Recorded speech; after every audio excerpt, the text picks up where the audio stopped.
Curiosity's welcome, sake, and to hello.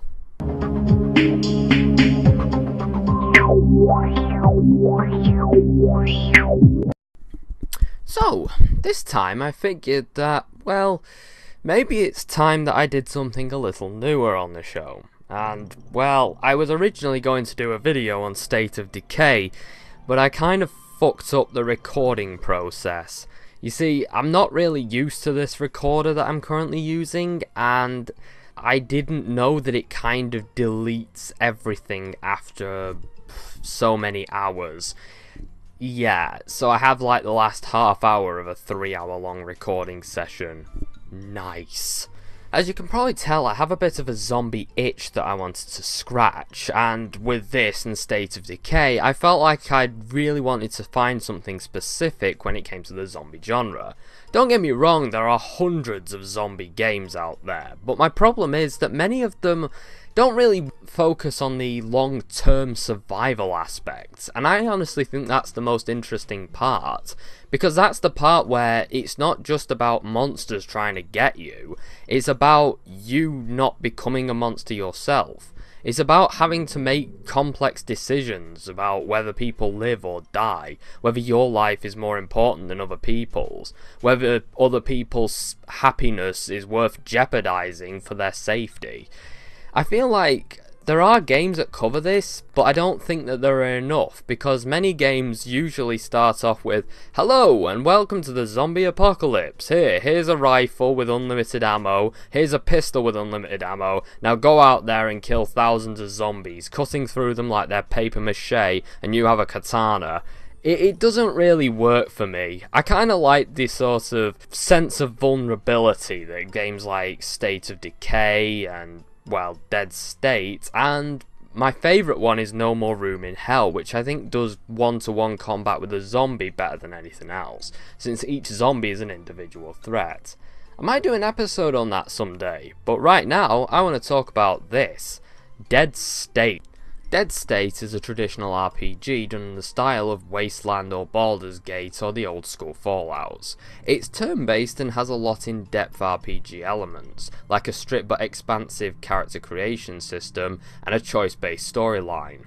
This style was revived with the creation of Wasteland 2 a few years back in 2013, and this game even uses the same engine. Wasteland 2 was actually a good game. It was both fun and challenging, and considering that it's a very similar thing to Dead State, I was expecting this game to be the same. Well, it sort of was. For a zombie survival game, I think that this RPG style is a good idea. Having a set of skills that you have to use to survive in the apocalypse really does provide challenge as well as replayability. It also makes you decide on tough moral issues that can affect you and everyone in your group. I decided that I wanted to go with an asshole biker character. He's kinda like Francis from Left 4 Dead, or Merle from The Walking Dead. You know, a prick with an ego bigger than his head, though ultimately a good fighter and a pretty decent tactician. Though, that's mostly thanks to me.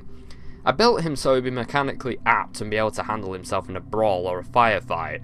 I also figured that he'd probably have some medical experience, as he's probably hit himself up with a few drugs once or twice, so had to patch up a few injuries after falling off his bike. So, now that I've done creating my character, let's start the game.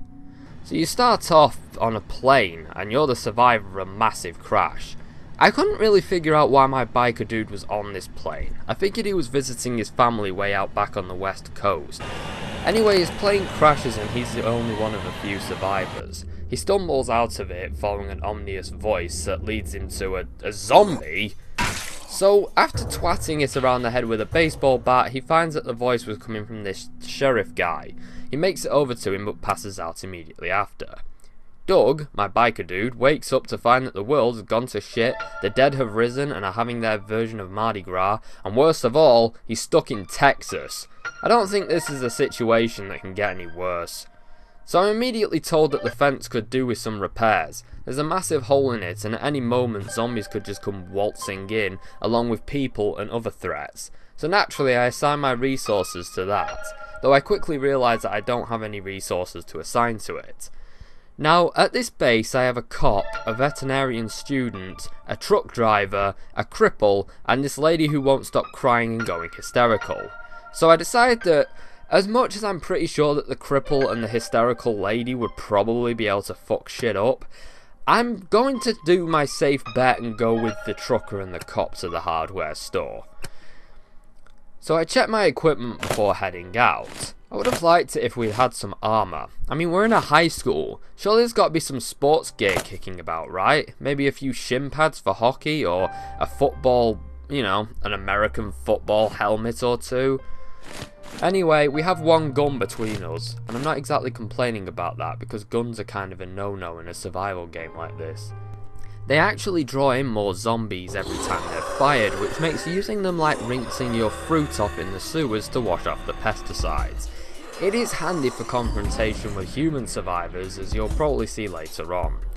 As far as the combat goes, I don't have much to say about it at this point, but I will say this: it's heavily flawed. At this point it doesn't look like it because there isn't that much on the map. Just wait until we get to a point in the game where there's more than 5 combatants in the area. I managed to find some building materials and get them back home. It's here that I'm told that I can give my fellow survivors instructions by placing them up on the workboard. I pretty much put everyone on defense duty, since isn't that the most important thing right now? Now you're probably wondering, what happens if you put yourself on duty? Does that mean that you have to do said task yourself by clicking on something? Well, I asked that myself because as far as I was aware, I had a task assigned and I wasn't doing it, and there was no way I could do it either. I also noticed that there was only so many jobs available and there were a lot more things that needed doing. Like, there's no room for a doctor on here. I have a doctor, so is she doing doctor stuff right now, or is she just stood there? I really don't know. Anyway, it turns out that I was repairing the fence and I just had to sleep to end the day and take a few hours off of my duties. So I wake up the next morning to find that I have a visitor. A guy stood outside my front door covered in blood and holding an axe. Now normally I'd be quite concerned and I'd probably call the police. I mean, that's what I did the last time I woke up to this. But bear in mind that this is a zombie apocalypse. Getting an axe-wielding maniac on your front doorstep is like Christmas coming early. The guy's name is Max, and he reminds me a lot of Jerry from Father's Day. I don't know why, probably because he's got that look about him. Anyway, he isn't very talkative, but I'm able to win him over by giving him a few sleeping pills, and not letting him get too stir-crazy inside the house. Today, however, I'm going to have to go out to a pharmacist to get some medicine and probably some food. Apparently they pulled a second guy out of the wreckage of that plane, and he didn't fare as well as I did.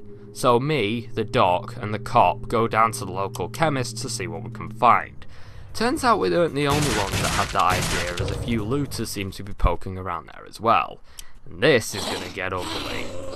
It doesn't take long before I have to resort to smashing a door open with a baseball bat, and when that happens, every roamer in the vicinity comes running. This allows me to use the conflict that will surely develop between the roamers and the looters as a distraction, so that I can just walk inside, swipe the loot from under their noses, and hopefully be gone before they've died and reanimated or managed to whack all the dead ones.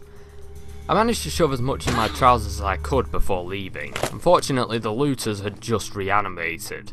I would feel bad for them, but they would have done the same for me, if I'd given them half the chance at least.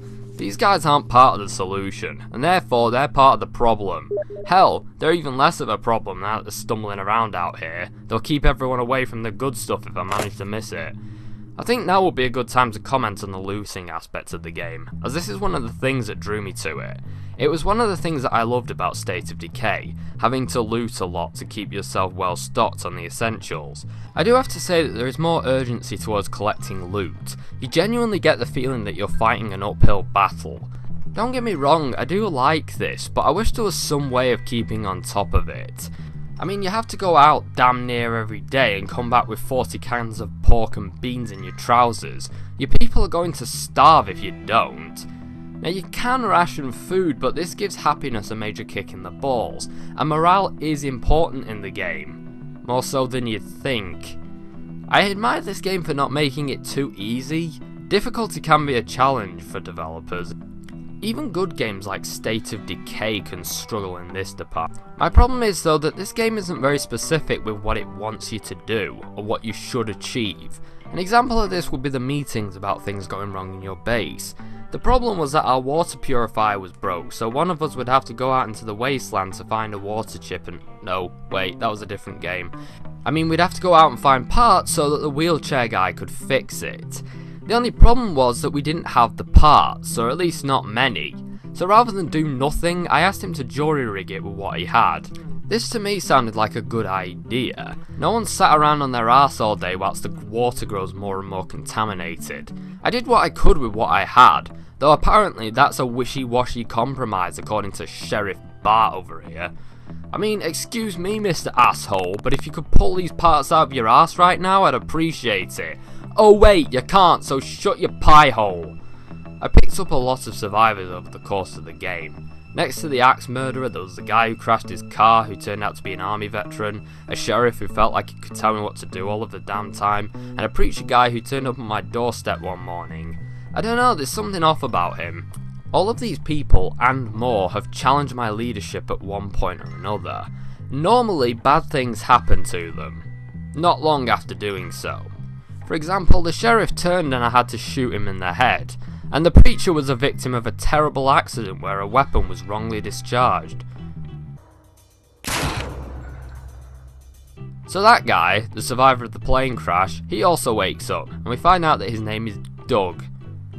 Fucking hell! Anyway, Doug is apparently a massive nerd who spent his entire life planning for a zombie apocalypse. Now you might think this is a good idea, that he's the man with the plan, but bear in mind that this plan ends with him being the ruler of Earth, and somehow I don't know if I'd be comfortable with that. I mean, if anyone's going to be taking over the planet, it's going to be me. As you can tell, I'm quite invested in the characters in the story. There's some interesting personalities in the group, and each of them have a form of use. I wouldn't say that it's The Walking Dead as far as characters go, but some of the characters are quite good, it's just that a lot of them come across as cliched. Fuck off. Another issue that I have is you don't really get to build a relationship with them on your own terms.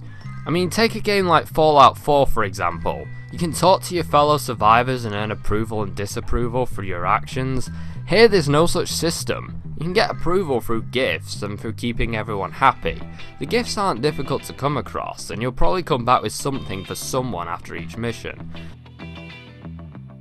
Despite this, I do run into a number of setbacks as far as morale is concerned. I've received a number of leadership challenges as I mentioned before, but I've also suffered a number of defiance incidents from a number of people, not to mention that my axe-wielding maniac hopped the wall without even so much as a thank you or a goodbye or a kiss my ass or anything. Ungrateful prick.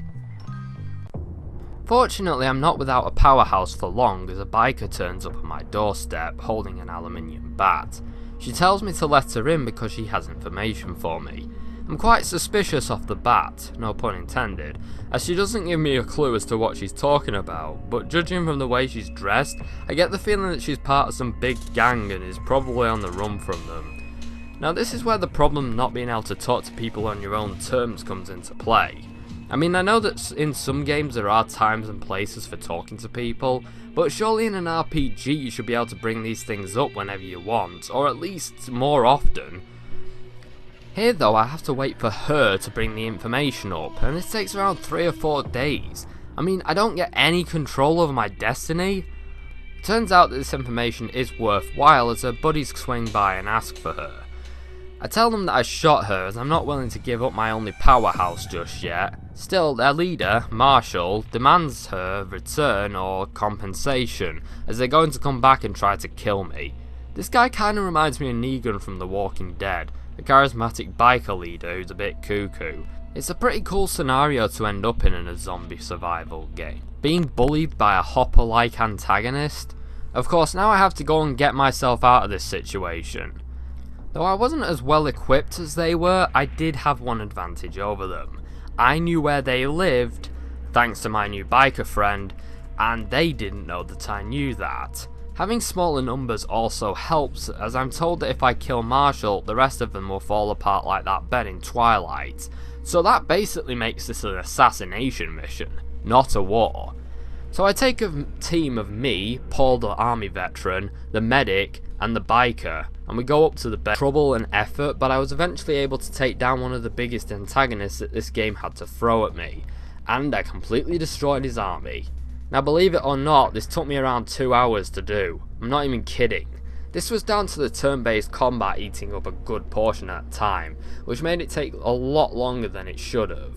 But then there were other things happening, like constant crashing, engine fuck-ups, and at one point I nearly did it, but then the game glitched out and I had to start all over again. All sorts of shit happened. It just adds to my original complaint that this game just isn't finished, or doesn't feel it. It's frustrating to know that you spent so long without the ability to save because you're in combat, only to lose it all at the last minute because of something that is completely beyond your control and that should have been fixed before they even released it. Couldn't they fix a few things post-production? Well, anyway, I think I'm safe to say that I should call this good work. I mean, I'm not even the only one who thought so. Davis, the cripple guy, even said that I did a good job. Regina the biker lady calls me boss, and I had enough material to build more stuff and enough equipment to make scavenging a breeze. Life just couldn't get any better.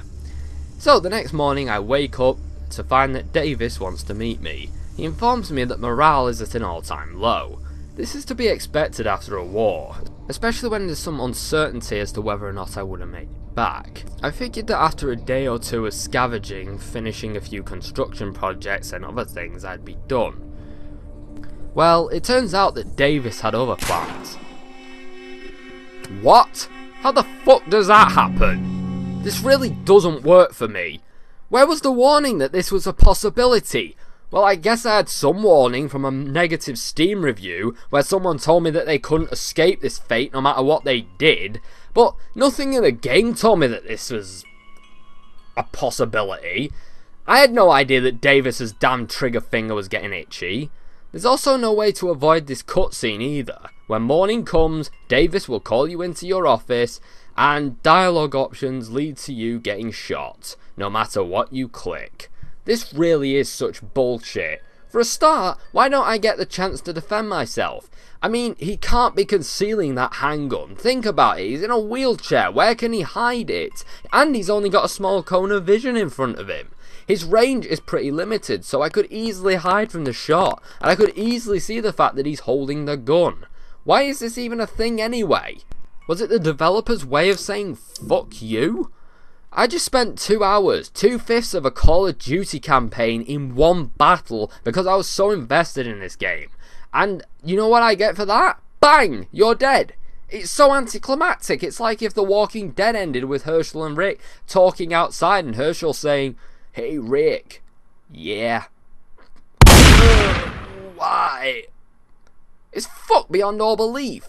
It completely destroys the player's playthrough. It cuts it short for no real reason at all, without any warning that this was even a possibility to begin with. And before you ask, no, I haven't missed anything. Several Steam reviews have backed me up when I say that this fate awaits for almost anyone who plays this game, especially people who are role-playing as a disagreeable character. This is on par with the New Testament. No, actually it isn't. At least in that game you could do your best to avoid your fate, but here, there's no such option. You're fucked from the second you go to bed that night, and being able to save doesn't really make the slightest bit of difference. I mean, even if I do go back to another save, I'll still have to do that 2-hour battle, and I'll have to make sure that nobody dies, and even then there's no guarantee that Andy here isn't going to shoot me.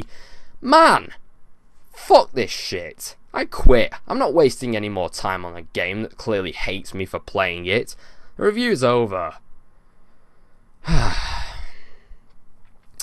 Dead State is an interesting and fun take on the zombie apocalypse scenario, and I'm not sure how unique it is, as I've been told that Project Zomboid is very much like it, but as far as I'm aware or concerned, I'm pretty much sure that this hasn't been done before in this engine. Not with the zombie scenario at least. I feel like this is a good engine to make a zombie game out of, though I feel like the people who made it didn't understand the engine too well and how the combat system works. I mean, Wasteland 2 doesn't have this problem, as all of its enemies in combat in that game just appear, get shot and die, and you quickly move on. I'm not exactly sure what these people did wrong, because some of the maps in Wasteland 2 are a lot bigger. Maybe it's just the area that enemies can detect you, I don't know. But anyway, overall, I think that this will be worth checking out if you like the old school style of RPG games and just want to try something new. And are interested in the zombie apocalypse survival thing, like The Walking Dead or the Romero classics like Day of the Dead. But I'm very sure that there are better versions of this out there. I feel like this game could have been a hell of a lot more if the developers hadn't given up on it so soon and had continued to support it. Apparently they more or less disowned the project, which baffles me as surely the hard part is done. Can't they just go back and fine tune it or give it to someone else at the very least? Well, until then, I think this game will remain unfinished and broken, and I'd go recommended, but with a very large pulsating asterisk next to my recommendation.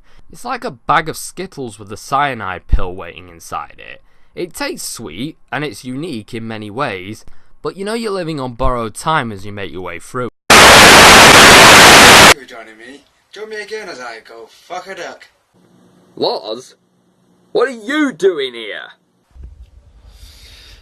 Preparing myself, so get your donkey out.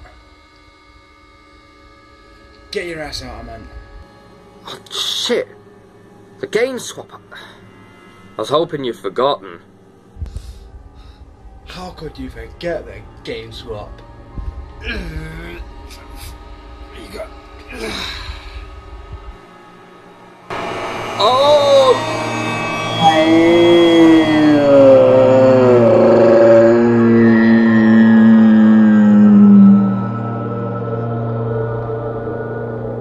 Game swap.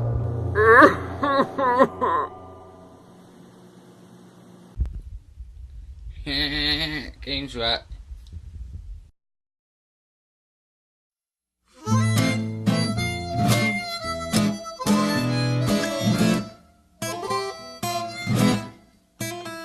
I live on an island of cynical poets in a bubble shaped like a beer bottle, and oft I feel held on a leash by a thread, sniffing out over the water. A thread made of words in Canadian English, garnished in Quebecois, je ne sais quoi. You're so good, but you're not good enough. Well, cheese smells bad, but it's a most delectable stuff. Voyons donc, les gars c'est capotant, ben voyons donc, les gars c'est capotant, ben voyons donc. I like smoked Gruyere and Camembert and self-explanatory fare. You're a copy, you're a flippy floppy song icon. Well, watch me while it's cheap, my friends, 'cause soon I'll be gone. Voyons donc, les gars c'est capotant, ben voyons donc. Thanks for joining me. Join me again when Gio's not a titty totty twat twat like me. Yeah. How can you forget the fucking main button? What? Nee. Meow.